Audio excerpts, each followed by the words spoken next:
Welcome to my channel. You know how we do it. Get your cup, fill in your water as I take you on a journey. Drinking mine. What about you? So today I bring you a very interesting and nice story. Today is not just a story, it's just history that was denied from me and you. Like I said, me and you. We deserve to know this, but they deny it from us. It's about the story of respect from the former military head of state, Tafawa Balewa. This was the best time Nigeria showed their strength as the giant of Africa. Do you believe that Tinubu goes to France unrecognized? Nobody. And a prime minister has the strength to pull the whole Washington down and was respected by dignitaries. This story is not just to show you respect Nigeria had before in the past. It shows you the strength they acquired.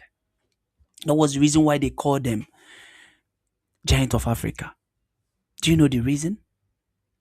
Calm down, because this will show you the reason why Nigeria was called the giant of Africa, why they were respected. You will see when Nigeria was respected, when their dignitaries arrive, you will be like, oh my god, this was a country.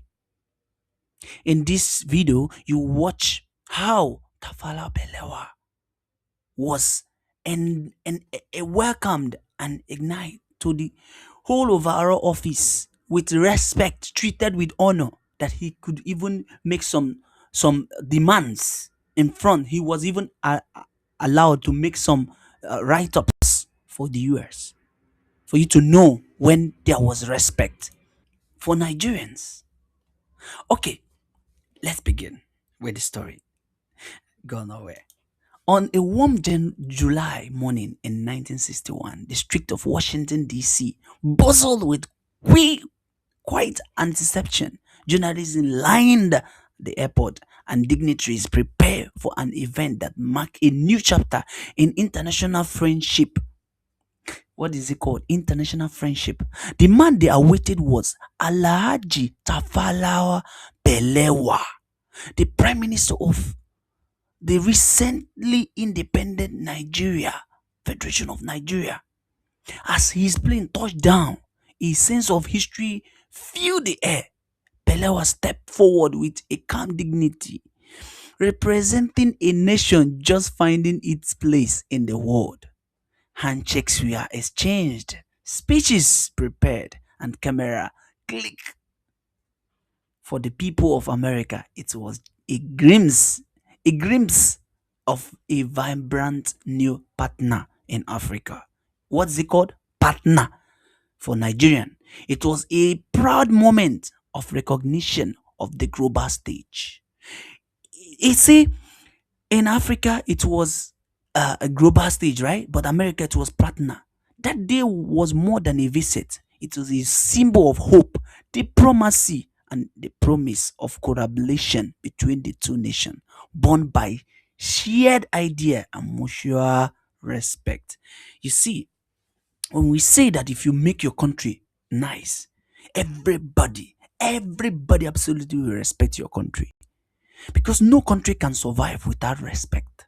No country will survive without understanding the platform of the country. A country is built not just because of your perception, but because of the ideology of the people. The history of our countries in Africa is not just that they want to build Africa, they just want to segregate people, make well to be in part of their families, and make well to be in part of their relations, and make well to be in part of their subordinates, people who respect them, people who chant for them. In this video, you watch and understand the true respect of heroes of Africa, the founding fathers of Nigeria. They were taken for granted by the recent wicked leaders in Nigerians. I don't care who you are, what you are. What we want is a nation that will survive. African have a history of good things. In fact, it's like we are begging for old life to come back to us because the new life we are experiencing is just don't worth it. In this video, you understand what it means to build a nation with solid gold. Building a nation with hope that even the almighty Americans were seeing the glimpse of the thing that was yet to born, not knowing that it will be cancer that will even affect their own pocket. It's just a nightmare. But I believe one day Africa will rise.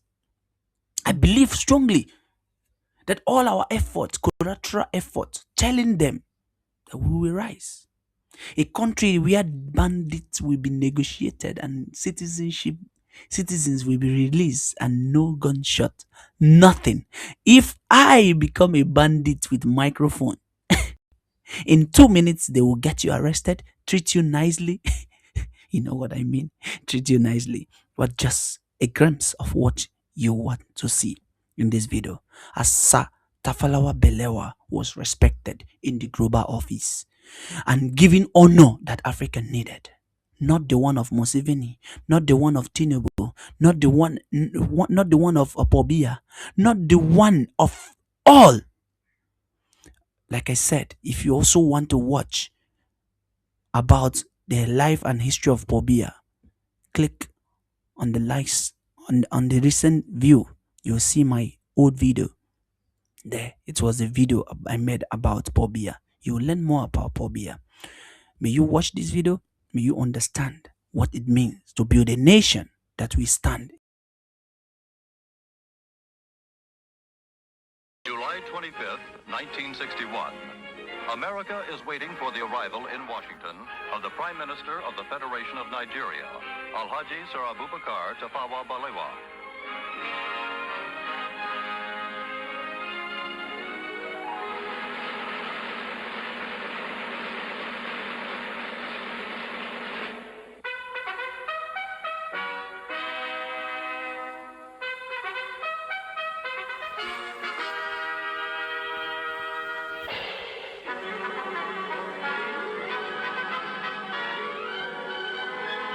Prime Minister Balewa is making an official visit to America at the invitation of the President of the United States, John F. Kennedy.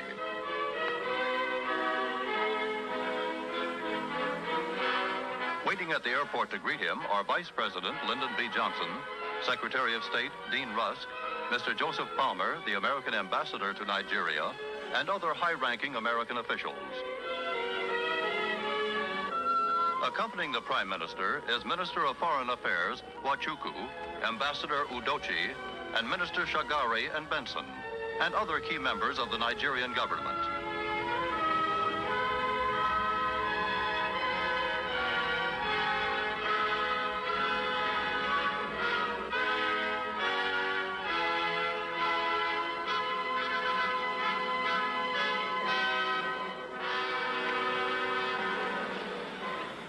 Mr. Prime Minister, I am honored to welcome you and the distinguished members of your party to the United States.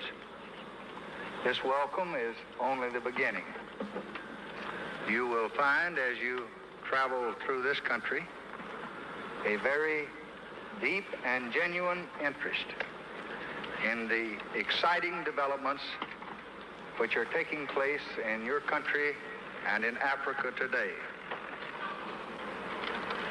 I am very pleased to be with you in Washington today, and I look forward to the week which we are to spend among you. I have no doubt that the American people will receive us with all the kindness that they all receive strangers.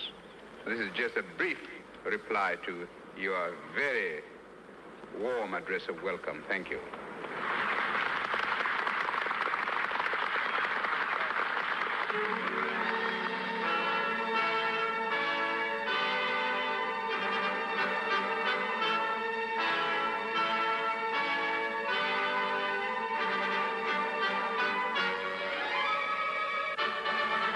An official motorcade now conveys Prime Minister Balewa to the center of Washington.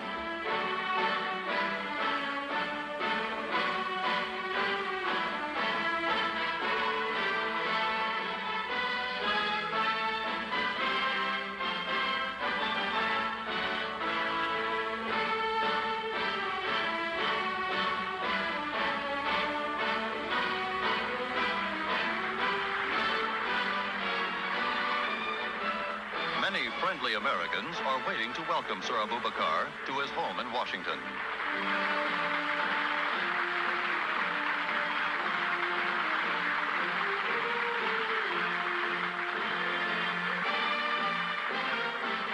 During his stay in the American capital, the distinguished visitor will reside at the Blair House, the special residence for guests of the American president.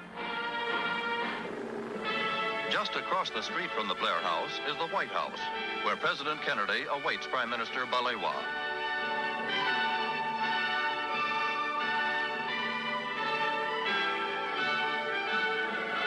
The two leaders are meeting to discuss matters of mutual and international interest. In a joint communique summarizing the outcome of their deliberations, they reaffirm their support for the principle of self-determination for dependent peoples and their unalterable opposition to racial discrimination under any name or in any guise. President Kennedy expressed his pleasure at the success of the Monrovia Conference and congratulated the Prime Minister on his constructive contribution. The two leaders affirmed their confidence that their exchange of views had strengthened the bonds of friendship between their two countries.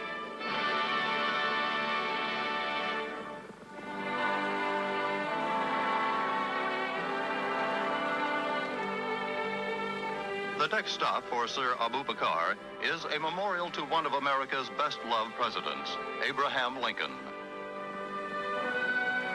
The Lincoln Memorial is a goal for every visitor to the American capital.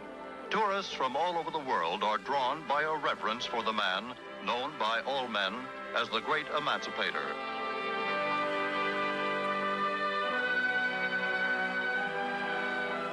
As they stand before the statue of Lincoln, the Prime Minister and his party remember the words in which Lincoln addressed his countrymen.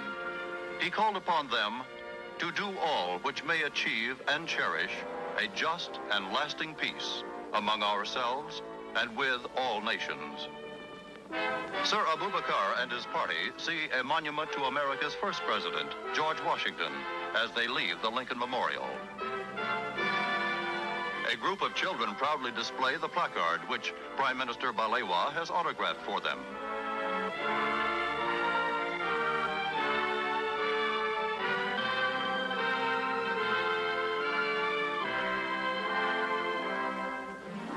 The United States Department of State is the Prime Minister's next stop.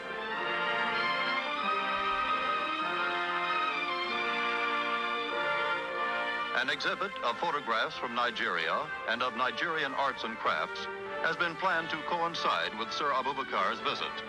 This exhibit is aimed at helping Americans to understand the progress being made in Nigeria.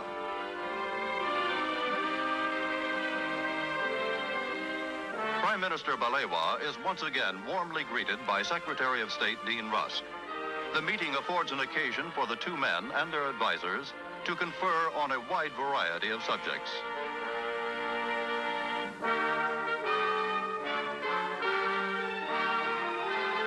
The House of Representatives of the United States invites Prime Minister Balewa to speak in a special session convened in his honor.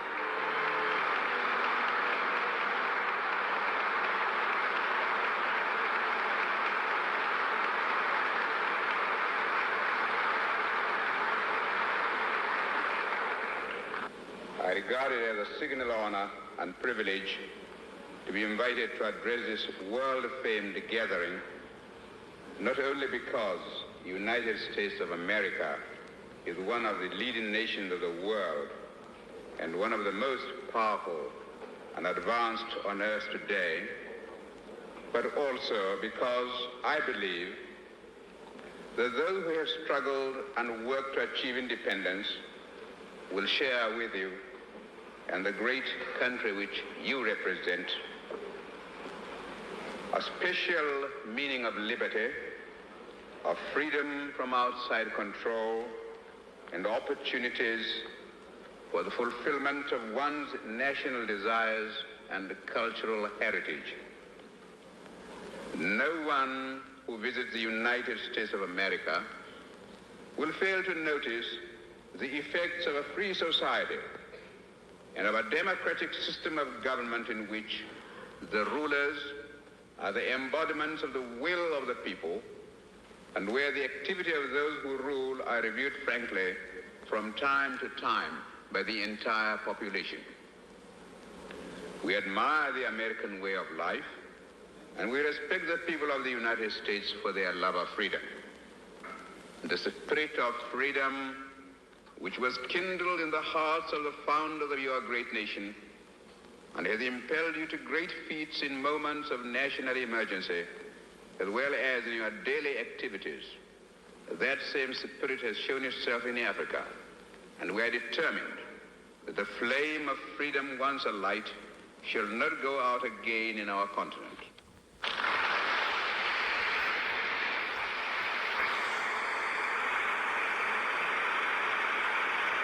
Mosque is one of the American capital's more beautiful religious structures. Alhaji Sir Abubakar arrives to visit the mosque, which is a center for study and research on Islam. Dr. Mahmoud Hobala, the director of the Islamic Center, greets Prime Minister Balewa. Conducts his distinguished visitor on a tour of the center and answers the Prime Minister's questions about its varied activities. When Sir Abubakar visited the United States in 1955, the Islamic Center had not yet been completed. The Prime Minister is impressed by its finished state, and also by America's interest in Islam.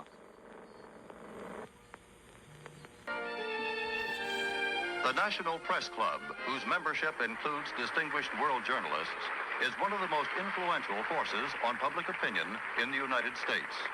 Prime Minister Balewa, in response to a special invitation, addresses its members and then replies to their questions.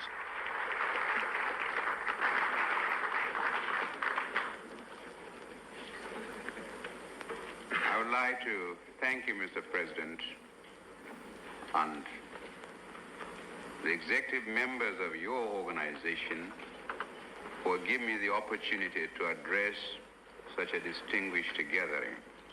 The Prime Minister tells his audience that he is greatly encouraged by the increased interest that the United States is demonstrating in Nigeria and in other African nations. He states his belief that close association among African nations. Gettysburg, Pennsylvania, was the site in 1863 of one of the decisive battles in the American Civil War. The war, sometimes known as the War Between the States, began in 1861 and ended in 1865. The Battle of Gettysburg was a turning point in the war, which ended in the defeat of the rebel forces. Sir Abubakar requested that his visit to the United States include a tour of this famous battlefield.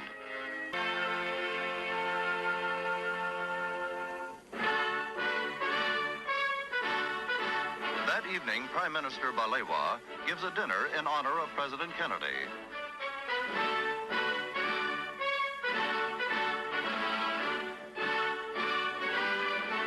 President Kennedy and Senator Hubert Humphrey engage Prime Minister Balewa in a few moments of informal conversation.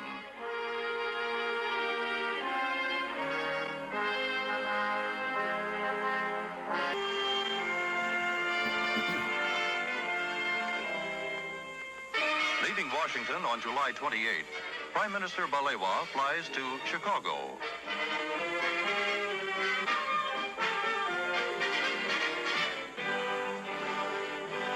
Northwestern University, near Chicago, is one of America's leading educational institutions. At the invitation of its president, Sir Abubakar and his party visit the university, which is well known for its African Studies program. Studies Center, the Prime Minister and his party signed the university's guest book.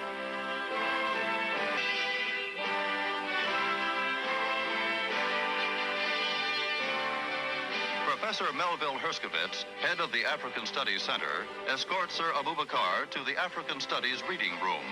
20,000 volumes on Africa. His honored guest with a collection of books on Africa published by the university. The Prime Minister tells the students and faculty at Northwestern that he is glad to see their interest in Africa. He adds that he soon expects Nigerian scholars to produce books like those at Northwestern, and congratulates the university on its foresight. Later that day, Prime Minister Balewa attends a reception in his honor given by the mayor of Chicago, Richard J. Daley. At the reception, Sir Abubakar is made an honorary citizen of Chicago, the nation's second largest city, with a population of over 3 million. Mayor Daley says that Prime Minister Balewa represents all that symbolizes progress, freedom, unity, and faith.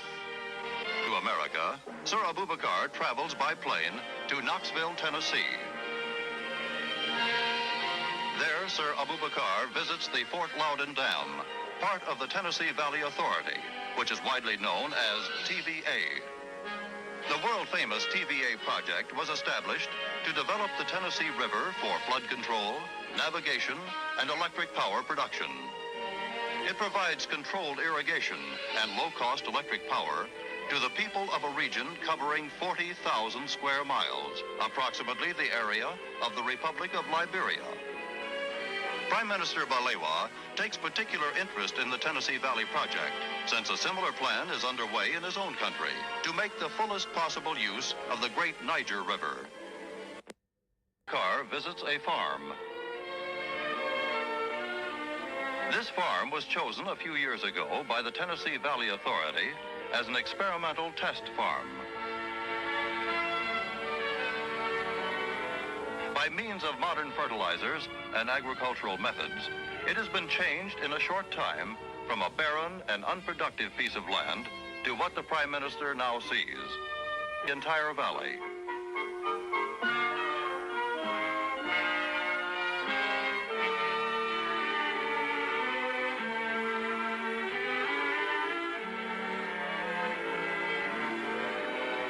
And packs it into bales.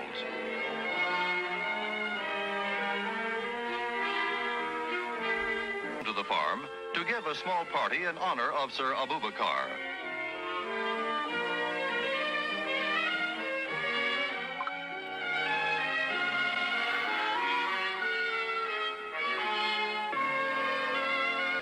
Prime Minister Balewa goes on to New York.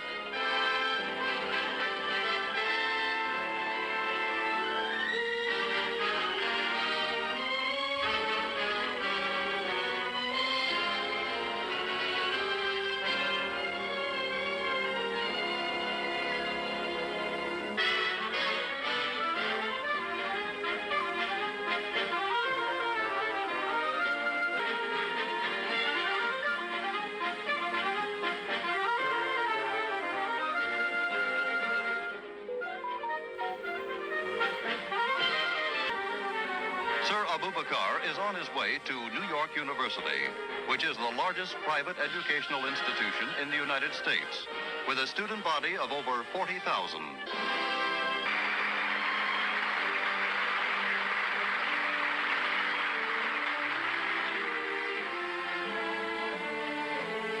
The Prime Minister receives the highest honor accorded by the university, the degree of Doctor of Laws honoris causa. The citation to Prime Minister Balewa extols his influence, which extends beyond the boundaries of his country as a constructive force in the continent of Africa and throughout the world. The Press Club in New York, an organization of American foreign correspondents, holds a luncheon in honor of Sir Abubakar. Mr. Balewa says that the United States can help the African nations by giving them encouragement, by telling nations who still rule African countries to give them freedom, and by putting at the disposal of African countries the knowledge and experience America has accumulated. Famous hotel, the Waldorf Astoria, the African American Institute, and the American Society of African Culture give a dinner in honor of Prime Minister Balewa. Guests is Mr. James Farley, whose counsel is often sought by statesmen at home and abroad to encounter the famous American singer, Marian Anderson.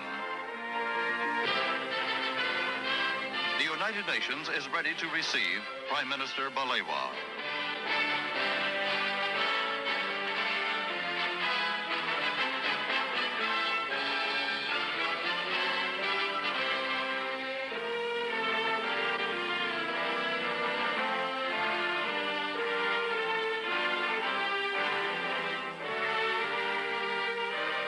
The Prime Minister, one of the most outspoken supporters of the United Nations, attends a meeting of the delegates of the African and Asian nations, the importance of working together, and presses upon them that it is desirable not to form blocs, but to pursue the truth and try to bring some sanity into the world. After addressing the African and Asian delegates, Prime Minister Balewa meets United Nations Secretary General Dag Hammarskjöld, who escorts Sir Abubakar into the auditorium of the General Assembly. His visit.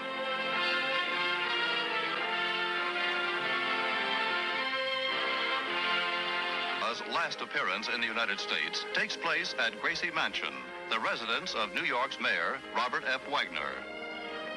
At a reception in honor of the distinguished visitor, Mayor Wagner accords Prime Minister Balewa honorary citizenship of New York. The American ambassador to the United Nations, Adlai Stevenson, greets Sir Abubakar. After receiving a symbol of his New York citizenship, the Prime Minister addresses a few words of farewell to the American people. I find it difficult to express to you my thanks because since my arrival in the United States, I've been receiving a lot of kindness and hospitality from different people, from the President, from all the people, and now on the eve of my departure to my country, from you, Mr. Mayor. You in the United States have got a lot to teach the rest of the world in the art of living together in peace with one another. I go back to my country with a lot of encouragement, knowing fully well the people of the United States think well of us, and we are very eager also to be the friends of your citizens. That by our coming together, by our exchanging ideas, and by showing one another mutual respect and understanding, we shall be able to make this world a better place for mankind. One very much. And we shall go back to Nigeria with happy memories of our stay in the United States of America.